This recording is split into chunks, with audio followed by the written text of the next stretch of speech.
In today's news, supermarkets back stable costs amid wage increase rollout. New bill validates appointments under 2010 labor code.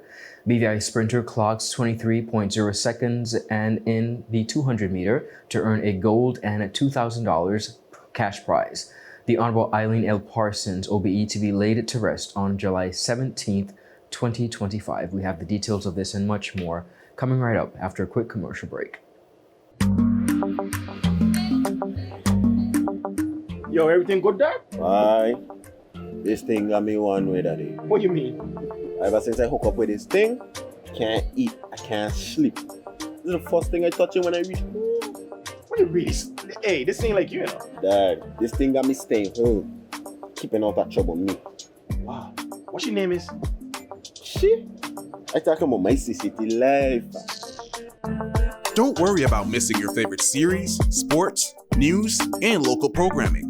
Come to CCT today and sign up for CCT Live to access over 80 channels. CCT Live. Bring it home. 1 month free trial turn into 5. 5 months turn into, well, you know I hop. I watching ball. I even watching football. Dad, Nickelodeon, Paw Patrol. I am hooked. Hook, I tell you. Welcome back, everyone, and thank you so much for sticking with us. I'm Ron Grant, coming to you live and direct from Tortola in the Virgin Islands. You're watching 284 Media. Thank you so much for your time. This is our local daily broadcast. Beginning our newscast, Junior Minister for Financial Services and Economic Development, the Honorable Lorna Smith, OBE, has described her meeting with representatives from a major local supermarket as a very good one. Minister Smith met with them to discuss measures aimed at maintaining stable prices on essential food items. The meeting held June 27th formed part of the government's ongoing efforts to safeguard what they call the cost of living for residents, particularly in light of the upcoming implementation of the Phase 1 of the new national minimum wage, which officially increased to $7.25 per hour on July 1st. The junior minister stated on ZBVI that this was just a preliminary meeting. We met with most of the larger supermarkets. There were only 2 that were absent, and that, I believe, was because of the day and the time. And we have had previous discussion with those 2. It was a good meeting. There is a lot of work that has to be done. It was, in a way, a preliminary meeting. In government, the Customs Department and Ports Authority, and of course the Ministry of Finance, will also looking at costs, so that I should be reviewing the possibility of costs, so that the supermarket would be able to be offered some incentives that could help to keep the cost of goods down. Having said that, there are some areas that are beyond the control of either government or indeed the merchants, the supermarkets. If, for instance, prices are increased, say, in the United States or where Europe or wherever the goods come from, naturally those prices would be passed on to the purchasers. But we're doing our best to make sure that the minimum wage is beneficial to the persons who receive it by keeping goods, that basket of goods that we made reference to in the press release, by keeping that basket of goods, the cost of that basket of goods stable. Minister Smith said on ZBVI that the supermarket representatives were very receptive at the meeting and they acknowledged the importance of price stability and reaffirmed their intention to offer competitive rates on essential food items.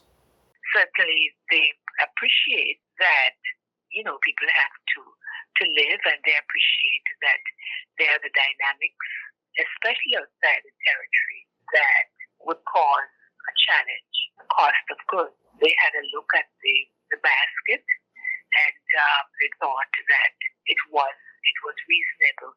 We ourselves have to do a little more work on that basket of goods.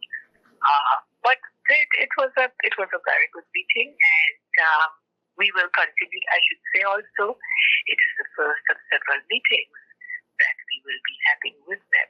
But at this point, the government has to do its part, and then have another meeting, a further meeting with the supermarkets. And I have no doubt that at that time we would have.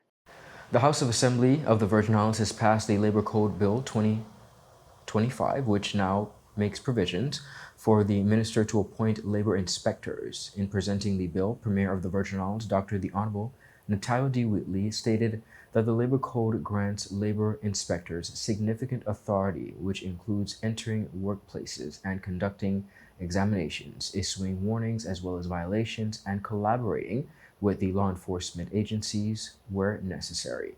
The Premier also said that Section 12 of the Labor Code mandates the formal designation and certification of labor inspectors by the minister by an order published in the Virgin Islands Official Gazette. He also explained that the code further requires that the inspectors be issued a certificate of appointment which serves as official proof of an inspector's authority. And the Premier also said that while the code allows for the inspectors to be appointed, the lack of regulations that at that time prevented the minister from officially appointing labor inspectors. Labor Code, Appointment of Labor Inspectors Regulations 2025, however, now enables the minister to officially appoint qualified and certified labor inspectors. Madam Speaker, the Labor Code Validation of Labor Inspectors Bill 2025 seeks to regularize all inspections that were conducted since the 4th October 2010. By the passage of this bill, all inspections that were conducted since the 4th October 2010 would be deemed to have been validly conducted, as they would have been if the public officers were designated as labor inspectors and furnished with certificates of appointment in accordance with Section 12 of the Labor Code 2010. This bill is another step in the formalization of the work that has been conducted in the territory by the Department of Labor and Workforce Development. However, Leader of the Opposition, the Honorable Myron V. Walwyn, called on his fellow legislators to do better. Walwyn feels strongly that the labor inspectors should have been appointed when the Labor Code 2010 came into being. He said when they pass laws in the House of Assembly, they must allow them to be followed. Both governments in the past are guilty of this. Our job as legislators is to pass laws for the good governance of the country. And when we pass those laws in the House of Assembly, then it is for the executive, those members of the executive, to give effect to the laws that were passed. In this case, the Labor Code called for inspectors to be put in place. And this substantive legislation was passed in 2010. We are now in 2025, 15 years later, spanning 2 administrations. And we have not done the very things that we ourselves in this House asked to be done. And we have to get away from that practice. I see there's another bill that will come that has the same implications. We have to do better. If we are making laws in this country and we're saying to citizens, you must follow the law, and these are the punishments and so forth if you don't follow the law, then we have to also lead by example. When we pass the laws and the imperatives are given to get the things done, for God in heaven's sake, get the things done. Then we come back now, we haven't done the things that we were supposed to do, at least the executive branch, and then now we come back and pass another law to say, which is what we're doing, notwithstanding the fact that we didn't do what we were supposed to do, and we do the wrong thing, We're now saying that we're going to come back with a bill because we're wrong, but we're still double right. Because we can now come back and make a lot to cure something that we should have done before. We have to lead by example and do better. And that's for all of us. British Virgin Islands sprinter Beyonce de Freitas claimed victory in the women's 200 meter at the 2025 Barbados Grand Prix, clocking a time of 23.6 seconds. Competing for the Outlaws Track Club, de Freitas dominated the race from the curve, holding her lead through the very final stretch to take up the top prize of $2,000. Take a look at this report.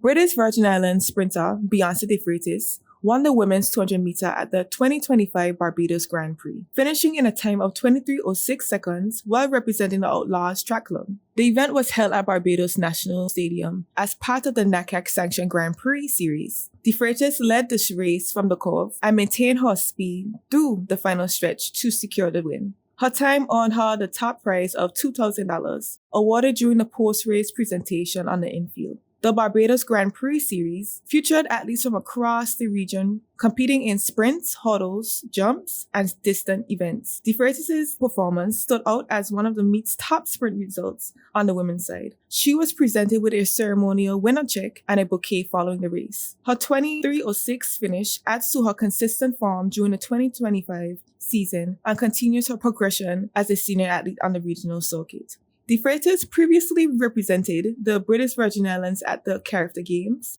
Pan American Junior Championships, and World Athletics on the 20 level. Her performance in Barbados marks one of her strongest 200-meter finishes this year. Further meet placements and season plans have not yet been announced. Up next, BVI youth athletes deliver big with medals and top finishes in Nicaragua. We have the details of this and much more coming right up.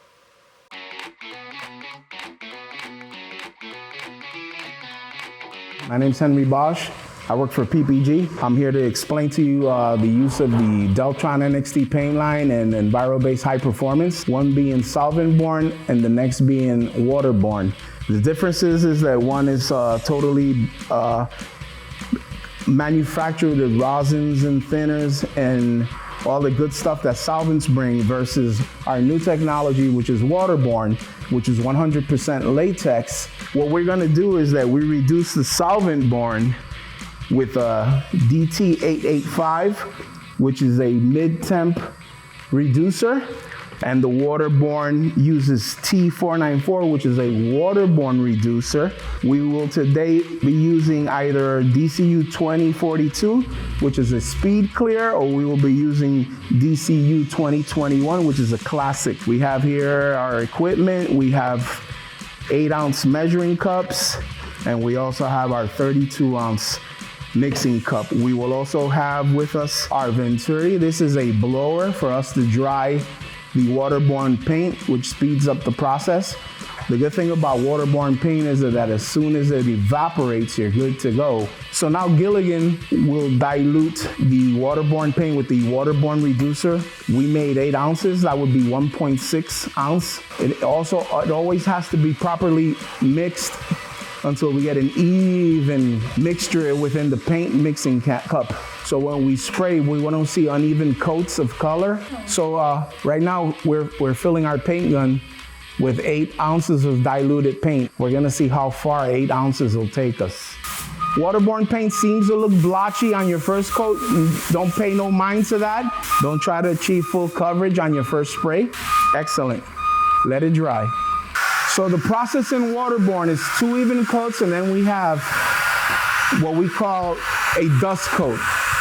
Well, now we're gonna have Mr. Brown apply the first coat of clear on his waterborne panel. We'll let it flash off, and then he'll come back and coat it with his second coat to finish it off. As you had seen in the previous shots, we had a little blotchiness, and you'll see some patches. That's all due on purpose to sandpaper to prove that with Enviro-based high performance, all technicians, the body work has to end at 800 grit or plus. Well, Enviro-based is like we're trying to shift everyone into that slowly but surely. The entire west coast of the United States and all of Canada has already been on waterborne for the past 10 years. And now soon it'll be the eastern seaboard, which covers the Caribbean. So when that happens, we'll all be affected. So it's best to start now, start trying and applying waterborne, because eventually everyone will be on it. And referring to technicians, it's less harmful because it doesn't have all the toxic chemicals that solvent-borne paints do. Welcome back, viewers, and thank you so much for sticking with us. Since the passing of Virgin Islands cultural icon and former legislator, the Honorable EILEENE L. Parsons, OBE, tributes have continued to pour in from around the Virgin Islands as well as beyond the region. Parsons was known for her very outspoken nature and advocacy for the cultural preservation of these Virgin Islands. Parsons, who was one of the very first women elected in the Virgin Islands, will receive an official funeral. She's expected to be laid to rest on Thursday, July 17th, 2025 at the Rotown Methodist Church Graveyard in Rotown, and will lie in state at the House of Assembly the day before, where she once served on Wednesday, July 16th, 2025. The Honorable EILEENE L. Parsons, OBE, spoke to our agency, and many times I had the pleasure of speaking with her as well during the past August festival celebrations. Here's a clip from that interview. Well, it wasn't always like this. I mean, we have evolved and we have matured, we have grown and all of that. But originally, at least when I must say, came into town in 51 as a very, very young adult, came back from St. Thomas. What used to be was called Fet on the Field. The churches alternated. The Anglican Church one year, the Methodist Church another year. And all they would have is a big coconut covered tent, coconut branch covered tent, and the women of the church would cook. They would have food, and it was mostly the children participated in the foot races, bag races, egg and spoon. There was the orchestra of the day there playing, and people gathered around. When the Anglicans, when it was their year, they had a Miss St. George, which was the precursor of our festival queen. Okay. They had a Miss St. George. And then in 1953, when young Elizabeth was crowned queen, England sent out quite a bit of money for us to celebrate. And a committee was formed, of which I was fortunate and honored to be a member. And we really celebrated a coronation in grand style. And that was, I think, in June. And we said, if we could do this for Her Majesty, why can't we do something like this for August Monday? Because we had a parade of Rotown on the street. We had what we called then, and I would still like to say, a rise and shine tramp. Yes. We got up early, 5 o'clock, and tramp from when Stonehaven came down to Government House and like that. So that was for August. We kept the committee, and 1953 we had a thing. But then 1964 we said we are going to celebrate August Monday in grand style. The family of the late EILEENE L. Parsons has invited residents to submit tributes and photos by Wednesday, July 9th, 2025, and to keep tributes under 150 words. Team BVI wrapped up a successful 2025 NACAC Under 13 to Under 15 Championships in Nicaragua, finishing 6th overall with 25,678 points. The young athletes earned medals and top 10 finishes across various events, highlighting the territory's very strong presence in regional youth athletics. More on this report. Team BVI wrapped up a successful showing at the 2025 NICAC Under 13 Under 15 Championships in Nicaragua, finishing 6th overall out of 20 participating countries with a combined total of 25,678 points. The young athletes represent the Virgin Islands with pride, earning medals, top 10 finishes, and strong placements across multiple events. Among the standout performances, Dakari Prescott, who earned bronze in the under 11 under 12 boys 60 meter in a time of 7:85 seconds. He also picked up another bronze medal in the ball throw, launching a best time of 45.50 meters to secure third place overall in that event. Taylor Phipps added to the medal count with a bronze in the under 11 under 12 boys ball throw, finishing 8th with the 60 meter and 9th overall with a mark of 38.85 meters. In the field, Rosanna Lennon placed third in the girls' high jump with a 1.35 meter clearance. I ran 8.51 seconds in the 60 meter. Gilliana Faulkner finished 7th in the under 13 girls' high jump with a jump of 1.30 meters and clocked 8.60 seconds for 13th overall in the 60 meter. In the under 15 80 meter, Tiffany Herbert and Takia Smith ran times of 11:03 seconds and 11:14 seconds respectively. In the under 15 boys shot put, Bryson Walters threw 12.42 meters to place 5th and ran 9.64 seconds in the 60 meter. Team BVI also delivered consistent performance in the multi-events. The under 13 pentathlon boys finished 3rd overall with 5,755 points, while the under 13 pentathlon girls placed 9th overall with 4,535 points. In the under 15 heptathlon, the boys finished 5th overall, 9,195 points, and the girls placed 9th with 6,193 points. Coaches and supporters praised the young athletes for their discipline, efforts, and competitive spirit throughout the championships. The results reflects the territory's ongoing investment in youth athletics and provides a strong foundation for future regional and international success. Up next, viewers, Deputy Governor's June monthly message and inspiring sip and paint at upcoming fundraising activities. We have the details of this and much more. Father Jesus, that line here long like church service. Alright, do enjoy the rest of the day. Next customer line, please. Wait, hold on a second. Yes, Sonny boy, come, yes, son. Good morning. Good morning, Sonny boy. Hold on there. You must have cut fun people. It's okay, I'll take care of it. What? No man forget you. How may I assist you? Yes. You want top of power? You want top of power? Join the prepaid party with CCT and enjoy more affordable data plans, more top-up promotions, more savings with hero bundles, and more value for your money each and every Tuesday with Top Up Turn Up Tuesday. Visit a CCT store today or anywhere CCT Top Up is sold and top up your phone. 5, 10, 15, 20, 25, 30. You want top of power? Just give me my service. Yeah. Just give me my service. Just give me my service.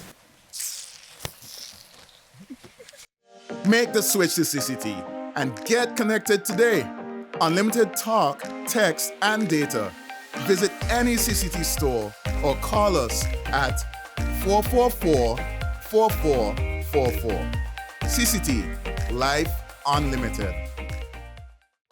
Welcome back, everyone, and thank you so much for sticking with us.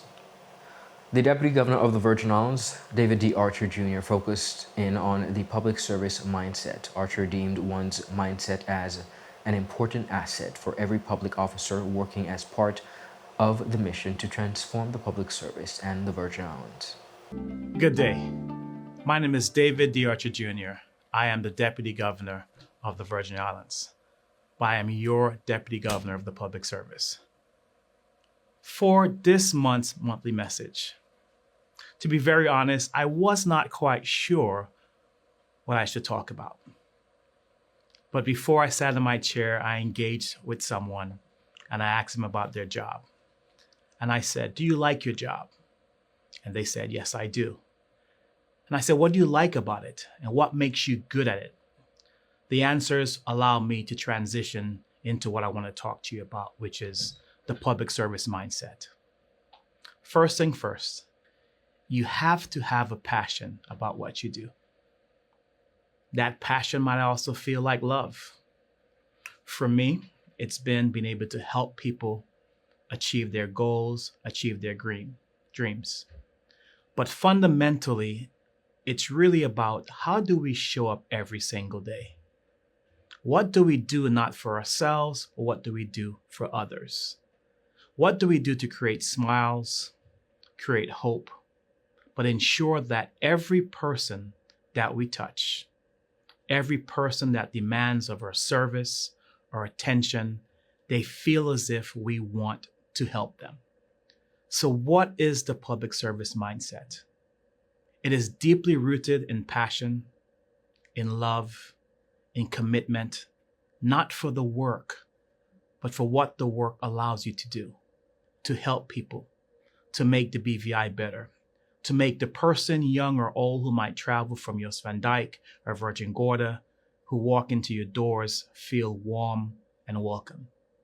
It is actually making decisions that's not in the best interest of yourself, but of the overall Virgin Islands. Additionally, Archer encouraged public servants to be intentional about their roles. At some point, your mindset should ask you this: what am I doing now that will make the generations after me better? So to conclude, for this month's monthly message, be rather clear, be rather passionate about who you are. I will end like I started. Be passionate, love what you do, but most importantly, be committed to something that's greater than yourself. The public service mindset. CIBC Caribbean has officially launched the 2025 edition of its Walk for the Cure campaign within the British Virgin Islands, with two very vibrant and heartfelt sip and paint events held on the 17th and 18th at the Creative Waves Arts Hub in Roadtown, Tortola. Organized in collaboration with the BVI Cancer Society, the Walk for the Cure is the BVI's largest cancer awareness and fundraising initiative regionally. The Walk for the Cure is one of the largest events of the cause and has raised over $3 million across the Caribbean since its inception, supporting education, prevention, screening, as well as treatment efforts. In 2024, the BVI campaign raised $67,000 through the generosity of corporate sponsors, supporters, and fundraising event participants. Notably, $10,000 of that totaled was funded a data collection and analysis initiative undertaken in partnership with the BVI CS and conducted by the Epidemiology and Disease Surveillance Unit within the Public Health Unit. The search and research, that is, outcomes, will play a critical role within the development of the National Cancer Registry, improving, of course, the long-term strategies for cancer control within these Virgin Islands.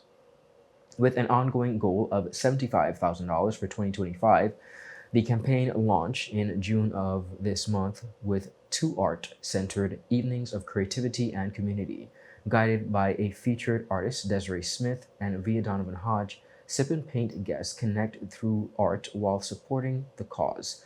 This is, of course, in alignment with the CIBC Caribbean's regional month in advance. Now, both artists are showcased in Women's Vision, Art Through Her Eyes, an exhibition sponsored by CIBC Caribbean that celebrates 9 talented female artists from the BVI and runs through the 14th of July at the Creative Waves Arts Hub. Upcoming events in support of the Walk for the Cure 2025 in the BVI include the Hike for the Cure in partnership with Hike BVI on the 12th of July, the Hunt for the Cure in collaboration with Hike BVI on Saturday, 6th September, and the Cruise for the Cure in collaboration with Metro Tours on October 4th, Saturday. The grand finale is the Walk for the Cure on 27th October. Through the Walk for the Cure, we are building more than just awareness. We are funding real initiatives that make a long-term impact, said Fabian Devenish, country head CIBC Caribbean. He added, last year's investment in cancer data collection is a powerful example of how our collective efforts can shape the future of public health in the Virgin Islands. We're proud, he said, to stand with the BVI Cancer Society again in 2025 and invite the entire community to get involved, give back, and move us closer to our goal. Viewers, that is it for today's News Roundup. Be sure to follow us for your daily news updates at 284media.com. Like us on Facebook, 284media, and 284BVI on Instagram and X, formerly Twitter. I'm Ron Grant. I'll see you again tomorrow. Have a beautiful rest of the day. Happy Tuesday. Goodbye.